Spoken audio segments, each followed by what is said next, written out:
നമസ്കാരം. Bigg Boss Malayalam season 7 live അപ്ഡേറ്റിലേക്ക് എല്ലാവർക്കും ഹർദ്ദമായ സ്വാഗതം. അങ്ങനെ ഞെട്ടിക്കുന്ന എവിക്ഷൻ ആണ് നടന്നു കഴിഞ്ഞിരിക്കുന്നത്. നമ്മുടെ എല്ലാരെയും പുന്നാര മാമിയായ നമ്മുടെ ജിസേൽ മാമി നമ്മുടെ രതിച്ചേച്ചിയെ ഔട്ടായിരിക്കുന്നു. കഷ്ടം കഷ്ടം കഷ്ടം. വളരെ വളരെ വളരെ അൺഫെയർ ആയിട്ടുള്ള ഒരു എവിക്ഷൻ ആണെന്ന് ഞാൻ ഊന്നി ഊന്നി ഊന്നി പറയും. വല്ലപ്പോഴൊക്കെ വല്ല കുൽസിത കണ്ടന്റുകൾ തന്നുകൊണ്ടിരുന്ന നമ്മുടെ മാമി ഔട്ടായിരിക്കുന്നു. ഇനി പപ്പുമോൻ എന്ത് ചെയ്യുമോ എന്തോ. പാവം പപ്പുമോൻ ഈ പറയുന്ന ബിഗ് ബോസ് പരമാവധി ശ്രമിച്ചു. എന്തെങ്കിലും കണ്ടന്റ് കിട്ടുമെന്ന് ബിഗ് ബോസ് പരമാവധി ശ്രമിച്ചു. പുതപ്പിനടിയിലുള്ള കണ്ടന്റുകൾ മാത്രമേ ഞാൻ തരൂ എന്നൊരു വാശിയിലായിരുന്നു നമ്മുടെ മാമിയും പപ്പുമോനും. പുതപ്പിനടിയിൽ ആരും കാണാതെയുള്ള കണ്ടന്റുകൾ മാത്രമേ തരുള്ളൂ. അപ്പൊ ബിഗ് ബോസ് പറഞ്ഞ് പറ്റില്ല, പുതപ്പിനടിയിൽ എനിക്ക് ക്യാമറ വെക്കാൻ നിർവാഹമില്ല, അതുകൊണ്ട് നിങ്ങൾ എന്തെങ്കിലും ഓപ്പൺ ആയിട്ട് തന്നു കഴിഞ്ഞാൽ വല്ലതും നടക്കും എന്ന് പറഞ്ഞു.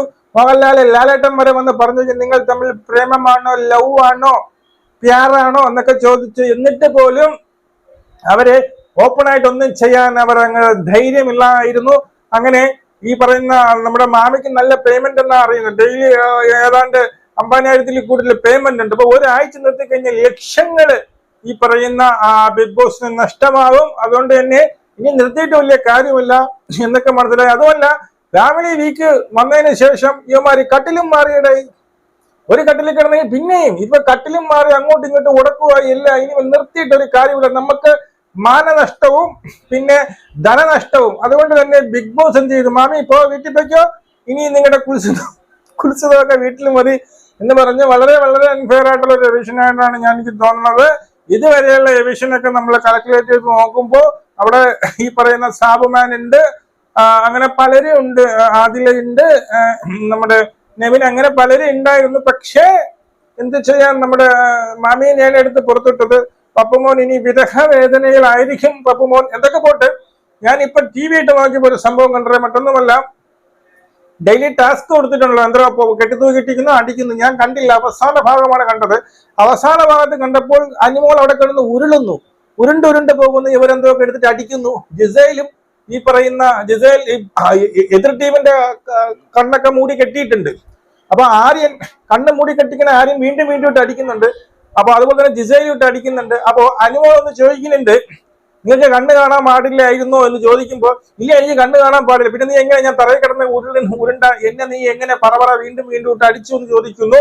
അതിനുശേഷം ജിസേൽ മാമി വരുമ്പോ ജിസേൽ മാമി നീ സത്യം പറ, നീ നിനക്ക് കണ്ണ് കാണാൻ പാടുന്നില്ല. ഇല്ല, എനിക്ക് കണ്ണ് കണ്ടുകൂടാ. അപ്പോഴേ നമ്മുടെ അനിമോള് പറയുന്ന ഒരു കാര്യമുണ്ട്, നീ കള്ളമാണ് പറയണേ, നീ ഈ ആഴ്ച അടുത്ത എവിക്ഷന് നീ പുറത്താകും. ഞാൻ ഞെട്ടി, അടുത്ത എവിക്ഷന് പുറത്താകും എന്ന് ഈ പറയുന്ന അനിമോള് പറയണം. നമുക്ക് ആ ഒരു സംഭവം ഒന്ന് കാണാം, കണ്ടോ.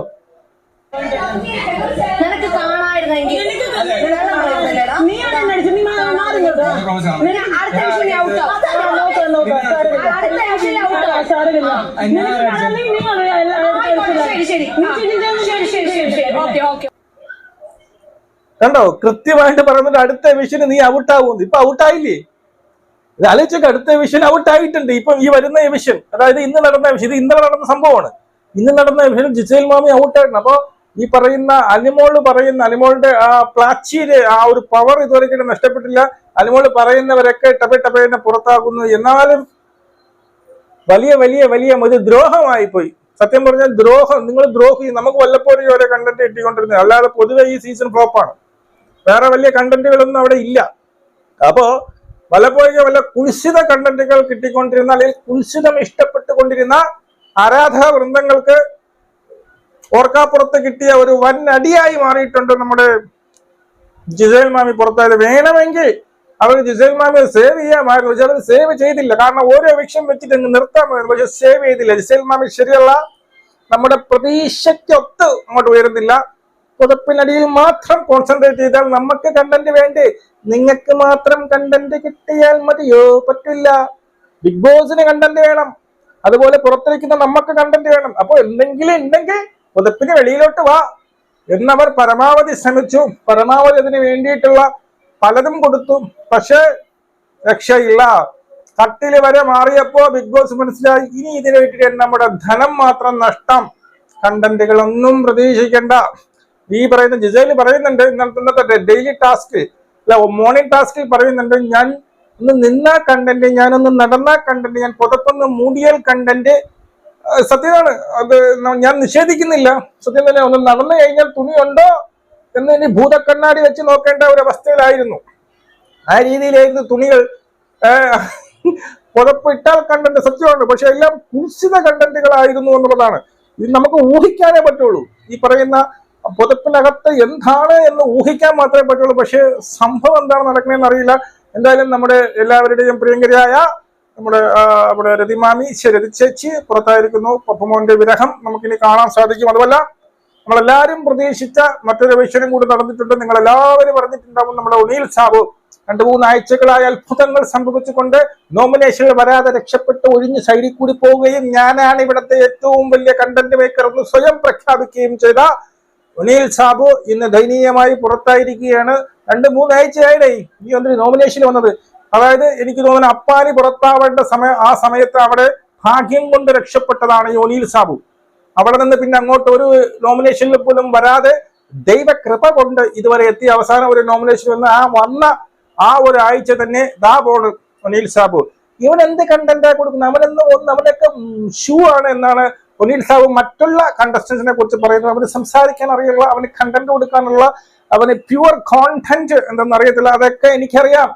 എനിക്ക് നന്നായി കുക്ക് ചെയ്യാൻ അറിയാം, നന്നായി സംസാരിക്കാൻ അറിയാം, നന്നായി ലോക വിവരമുണ്ട്, ലോക പരിചയമുണ്ട് എന്നൊക്കെ വീമ്പടിച്ച നമ്മുടെ ഒനീൽ സാബും പുറത്തായിരിക്കുന്നവർ രണ്ടുപേരും. പണ്ടൊരു നാള് ഈ പറയുന്ന ജിസേൽ മാമിയുടെ പാവാടയായിരുന്നു ഒനീൽ. ഇടയ്ക്ക് വെച്ച് പിണങ്ങിയെങ്കിലും നിർണായക ഘട്ടങ്ങളിൽ നമ്മുടെ മാമിയെ തള്ളിപ്പറയാൻ കുറച്ച് ബുദ്ധിമുട്ട് ഒനീൽ സാബുൽ ഉണ്ടായിരുന്നു. എന്തായാലും ഇനി തള്ളിപ്പറയേണ്ടി വരില്ല. രണ്ടുപേർക്കും ഒരുമിച്ച് ഫ്ലൈറ്റ് കയറി പോകാം എന്നൊരു അവസ്ഥയിലേക്ക് മാറിപ്പോയിരിക്കുന്നു. എന്നാലും എന്റെ സാബുമാനെ, താങ്കൾക്ക് ഇതെങ്ങനെ സാധിക്കുന്നു എന്ന് മനസ്സിലാക്കുന്നത്? സാബുമാൻ ഇതെന്താണ് സാധിക്കുന്നത്? സാബുമാനെ ഇഷ്ടപ്പെടുന്ന നല്ല മനസ്സുള്ള കുറച്ചുപേരുണ്ട്. അവർ വീണ്ടും വോട്ട് ചെയ്ത് അങ്ങനെ ടോപ്പ് 5 വരെ പോകുമോ എന്തോ, ഒരു പിടുത്തവും ഇല്ല. അതുമല്ല, ഇപ്പൊ ഒരിക്കൽ കൂടി തെളിഞ്ഞിരിക്കുന്നു, ഈ പറയുന്ന അൺഒഫീഷ്യൽ പോളുകളെല്ലാം വേസ്റ്റ് ആണ്. ഒരാൾക്ക് എത്ര പോള് വേണം അതിൽ ചെയ്യാമെന്ന് നിങ്ങൾ വീണ്ടും മനസ്സിലാക്കുക. ഇനി നിങ്ങൾ വിചാരിക്കരുത് ഇത് അവര് മനഃപൂർവ്വം, അതായത് വോട്ട് ഉണ്ടായിട്ട് പോലും ജിസേലിനെ പുറത്താക്കിയെന്ന് മാത്രം ആരും തെറ്റിദ്ധരിക്കേണ്ട. വോട്ട് കുറഞ്ഞുകൊണ്ട് തന്നെയാണ് ജിസേൽ മാമിയെ പുറത്താക്കിയതെന്ന് നിങ്ങൾ മനസ്സിലാക്കുക. ഇവിടെ ബിഗ് ബോസിന് കൈയടത്താൻ പറ്റാത്ത ഒരേ ഒരു മേഖലയേ ഉള്ളൂ, അത് വോട്ടിംഗ് ആണ്. വോട്ടിംഗ് ഓഡിറ്റിംഗ് ഉള്ളതാണ്. അതുകൊണ്ട് തന്നെ അതിനകത്ത് ഒന്നും ചെയ്യാൻ പറ്റില്ല. വേണമെങ്കിൽ കുറെ വോട്ട് കൊണ്ട് കേൾക്കാം, കുത്തി നിറയ്ക്കാം.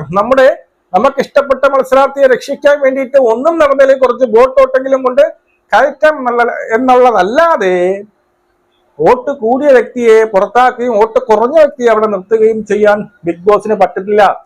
ആ ഒരു ജെന്യൂനിറ്റി ഉള്ളത് കൊണ്ടാണ് ബിഗ് ബോസ് ഇപ്പോഴും നിലനിന്ന് പോകുന്നത് എന്നുള്ള സത്യം മനസ്സിലാക്കുക. വീണ്ടും വളരെ സങ്കടകരമായ വശം ഞാൻ പറയുന്നത്, നമ്മുടെ മാമി പുറത്തായുടെ ഇനി എന്ത് ചെയ്യും മള്ളയ്യ? നമുക്ക് വേണ്ടി കാണാം. ജയ് ഹിന്ദ്.